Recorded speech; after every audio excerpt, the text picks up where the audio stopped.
5 राज्यों के विधानसभा चुनाव में 4 राज्यों के परिणाम आ चुके हैं, जिसमें 3 में भारतीय जनता पार्टी ने अपना परचम लहराया और इनके पीछे की जो जिम्मेदारी है वो यूपी के दिग्गज नेताओं की भी है। मध्य प्रदेश में चुनाव प्रबंधन की जिम्मेदारी उत्तर प्रदेश के सहकारिता मंत्री जेपीएस राठौर के पास थी, जिसमें भोपाल संभाग की लगभग 25 में से 22 सीटें भाजपा जीती। हमारे साथ बात करने के लिए मौजूद हैं मंत्री जी। एक बड़ी ऐतिहासिक जीत हुई है, क्या कहना चाहेंगे? ये जीत माननीय प्रधानमंत्री जी की, नरेंद्र मोदी जी की गारंटी की जीत है और जनता ने जिस तरीके से मोदी जी को बार बार आशीर्वाद देने का काम किया है और उन पे भरोसा जिस तरीके से जनता का है, मुझे लगता है कि इस देश में किसी भी पूर्व के नेता के ऊपर इतना भरोसा जनता कभी नहीं रहा होगा और भूतो न भविष्यति। और साथ ही साथ माननीय अमित शाह जी की चुनाव प्रबंधन की जो रणनीति है, वो अगर मोदी जी उस चुनाव के लिए कैप्टन हैं तो माननीय अमित शाह जी उसके मैन ऑफ द मैच हैं। और जिस तरीके से वो व्यूहरचना बनाते हैं, माननीय अमित शाह जी की योजनाओं का अगर 60-70% भी अब कर ले गए तो निश्चित रूप से आप चुनाव जीतेंगे। और अगर 100% पालन कर लें तो ऐसी योजना वो बनाते हैं कि तेलंगाना में भी हम सरकार बनाते हैं। इस प्रकार की रणनीति और योजना माननीय अमित शाह जी की रहती है। आज जिस तरह से विपक्ष की परिस्थिति चल रही है और मुझे लगता है कि ये कल के चुनाव का परिणाम ही है जिसकी वजह से आज इतनी बारिश यहाँ लखनऊ में हो रही है। मुझे लगता है विपक्ष के आंसू बह रहे हैं और मैं उनको और भी ज़्यादा वो नहीं करना चाहता हूँ। ईश्वर उनको सद्बुद्धि दे और वो रचनात्मक विपक्ष के रूप में अपनी भूमिका का निर्वाह करें। लोकतंत्र को गालियाँ ना दें, ईवीएम को गालियाँ ना दें, न्यायपालिका और निर्वाचन आयोग सभी संस्थाओं का सम्मान करना सीखें तो जनता अपने आप उनके साथ आ जाएगी। अगर कांग्रेस पार्टी की बात करें, तमाम जगह पर राहुल गांधी गए, हालांकि चुनाव हारे, तो मोहब्बत की दुकान का क्या होगा जो इन्होंने एक मोहब्बत की दुकान खोली थी?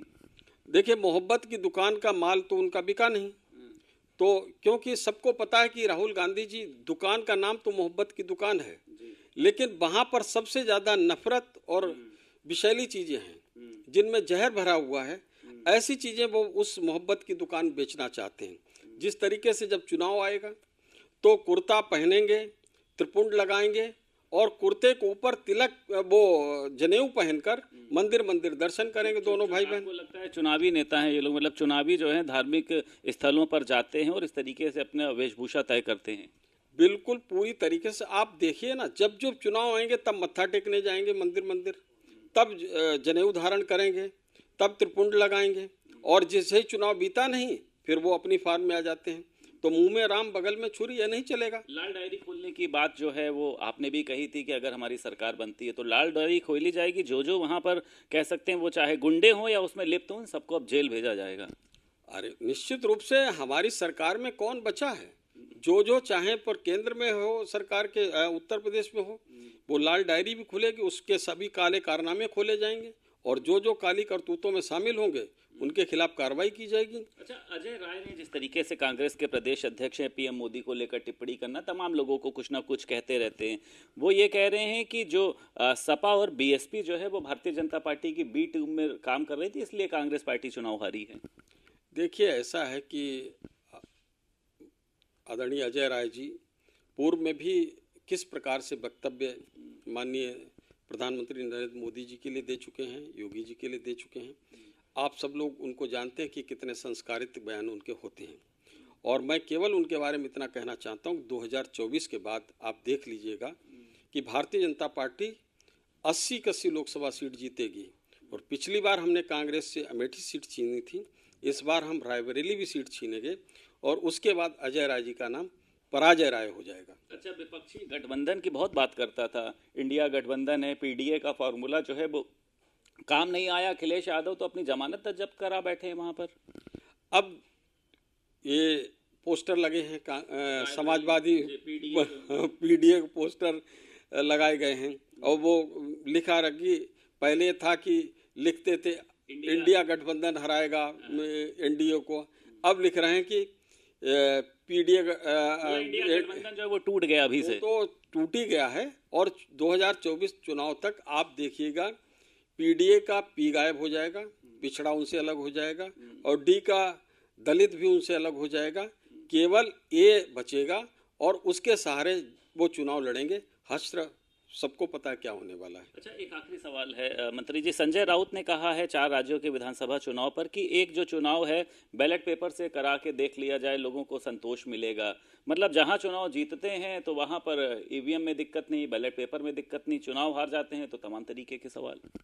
ऐसे है कि मुझे समझ में नहीं आता कांग्रेस के नेताओं को क्या हो जाता है। इनको ये नहीं समझ में आता है, ये लगातार ईवीएम को गाली नहीं दे रहे हैं, ये हमारे जनादेश को गाली देने का काम करते हैं परोक्ष रूप से। या आप कहना क्या चाहते हो, ईवीएम में क्या गलती है? तो पब्लिक और रिएक्ट होती है। इनको समझ में ही नहीं आ रहा कि आप जनादेश को गाली दे रहे हो। जनादेश को गाली देकर आप कभी सफलता नहीं प्राप्त कर सकते। और वो रचनात्मक विपक्ष की भूमिका अगर कांग्रेस अपनाए तो मुझे लगता है कि उनको सफलता मिल सकती। लेकिन विनाश काले विपरीत बुद्धि, तो उनको तो बुद्धि आने वाली है नहीं। भारतीय जनता पार्टी अपने दिशा में, अपने गति से और विकसित भारत का सपना लेकर, संकल्प लेकर हम 2047 तक इस भारत को एक विकसित राष्ट्र के रूप में बनाएंगे। ये माननीय प्रधानमंत्री जी ने सपना लिया है। ये भारतीय जनता पार्टी के एक एक कार्यकर्ता का सपना भी है, संकल्प भी है। अच्छा, 17 की बात करी जाए, 22 की बात करी जाए, सभी चुनाव जो है आप लोग जीतते चले जा रहे हैं। अब 24 में लग रहा आपको ये जो मोदी जी की गारंटी थी ये चलेगी? विपक्ष का खाता वाता खोलने देंगे कि नहीं? देखिए, उत्तर प्रदेश में माननीय नरेंद्र मोदी जी और का नेतृत्व है, और उत्तर प्रदेश में देश में माननीय नरेंद्र मोदी जी का नेतृत्व है, उत्तर प्रदेश में माननीय योगी जी का नेतृत्व है। तो इस नेतृत्व में जो डबल इंजन नहीं, इसमें डबल इंजन डबल पावर से लगा हुआ है। दोनों बहुत करिश्माई नेतृत्व है।